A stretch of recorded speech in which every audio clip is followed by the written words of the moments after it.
Today, we have the pleasure of being joined in studio here at ALEC by our great friend from Rhode Island, Representative Patricia Morgan. Thanks you for coming into the land of make-believe here in Washington, visiting the ALEC office just outside of the land of make-believe, and for all your good work in Rhode Island over the years.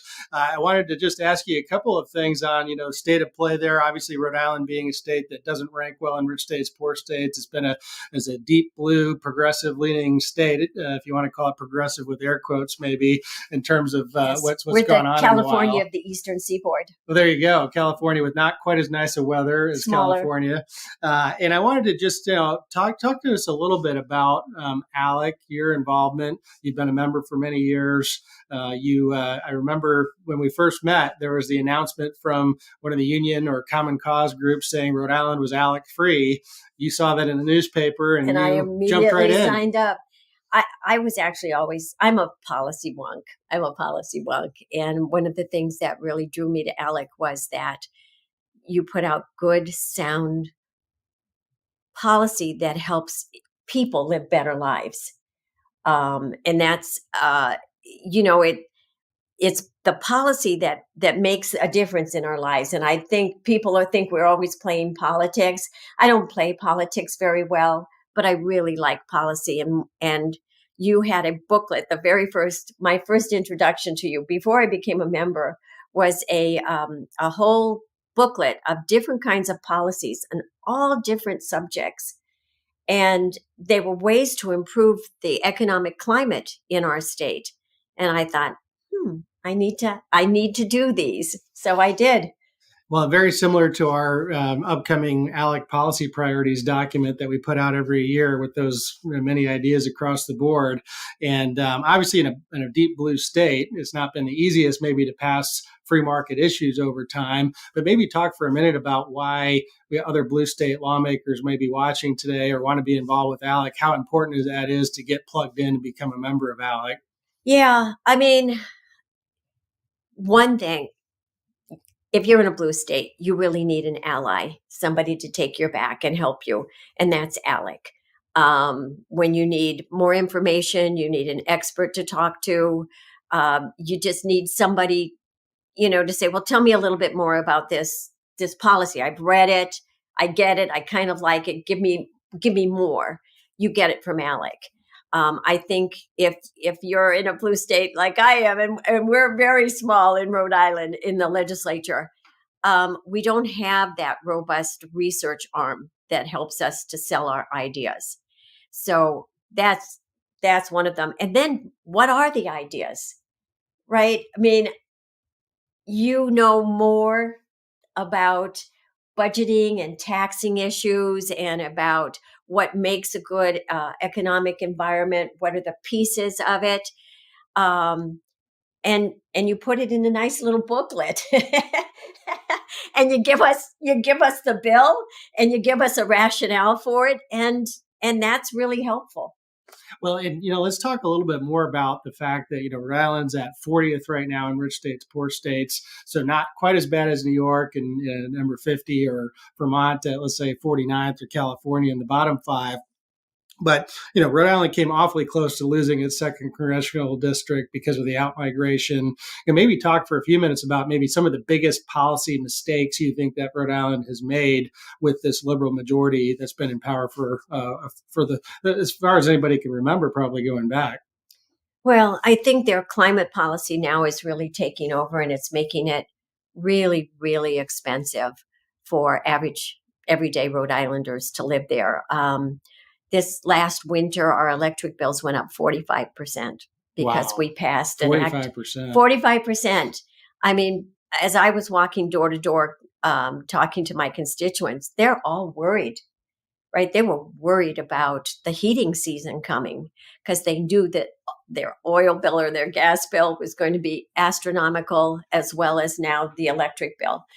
And what is happening, we have such high regulation on all of our professions. There just is a hostility towards our professionals, towards our manufacturing sector. We can't miss an opportunity to regulate something down to the tiniest little piece, right?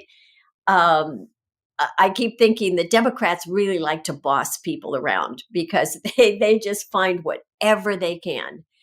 Well, that adds costs. That adds cost to every businessman out there.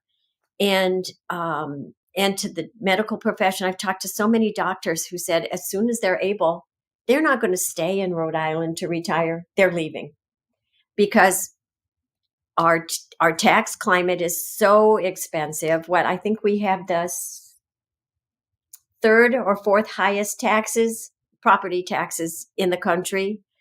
We still tax our estate taxes. So we still have estate taxes. One of the very few states that still does. Yeah. Why would you do that? I proposed a bill to eliminate state income tax on Social Security, and everybody wanted to pass it. Of course, not under my name, but it got passed under the Democrats' name. Okay, that's fine. Except when they did it, they reduced who could actually get the state income tax off. Well, do we only want poor people in Rhode Island? You want entrepreneurs, right? You want producers as well. You want everybody across the board. You want everybody. You want the low income, middle income, and high income earners to stay there when they're retired. But the way they structure it, only the poor will stay. So, thinking about kind of looking forward, how does Rhode Island turn the page on, the bad economic performance and the bad economic conditions right now? What kind of bright spots might there be, you think, that, might just be outside of the reach right now, but might be on the horizon? I mean, I can think of one, at least from a personal basis, and that's John Breen is back in the legislature. Yes. Democrat, served on the ALEC board for a number of years and now is back. There's a division even within the Democrat Party where you have these very anti-business, anti-free market, so-called progressives, and then you have others that don't want to go that extreme. And so maybe just kind of as we close out here, talk through, what can be done to turn things around in Rhode Island? Any bright spots? I think that friction that you're talking about, I think before the other side, everybody was all on the same page. They were very compliant and they'd pass anything that was put in front of them. But now there's pushback. So I think that actually is a bright spot, that we might have some real allies. I'm putting in a reshoring effort, legislation to reshore any part of the supply chain, bring it to Rhode Island. And there's real support from manufacturers. So from the private industry, they're really interested in this. They see it as a real potential for them to grow their businesses. Other than that, it's going to be really difficult. Union influence is growing in Rhode Island, where unfortunately it's multiplying. We've signed on to some of the worst kind of climate change stuff like RGGI and TCI. I think, though, the population is starting to wake up to they can't afford this. They simply can't afford it. And I think you're going to see the constituents, the everyday people, finally just say, enough, right? Enough. What more can you take from us? So I think they're overplaying their hand.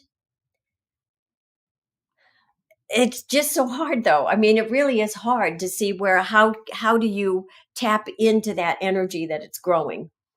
Well, thanks so much for joining us today. You've been a longtime friend of ours and a true fighter for conservative free market ideas. And thank you for everything you're doing. And some of your ideas have passed. I want to tell your listeners that I put in the bills. They never passed under my name, but they have been passed. Some of them have. Well, there you have it. As the great Ronald Reagan would say, there's no limit to what you can accomplish if you don't care who gets the credit. So good ideas are moving. That's right. These are the good idea guys. So lean on them. Well, thank you very much. For ALEC, Jonathan Williams here signing off. And thank you to Representative Patricia Morgan from Rhode Island once again for joining us today. Absolutely.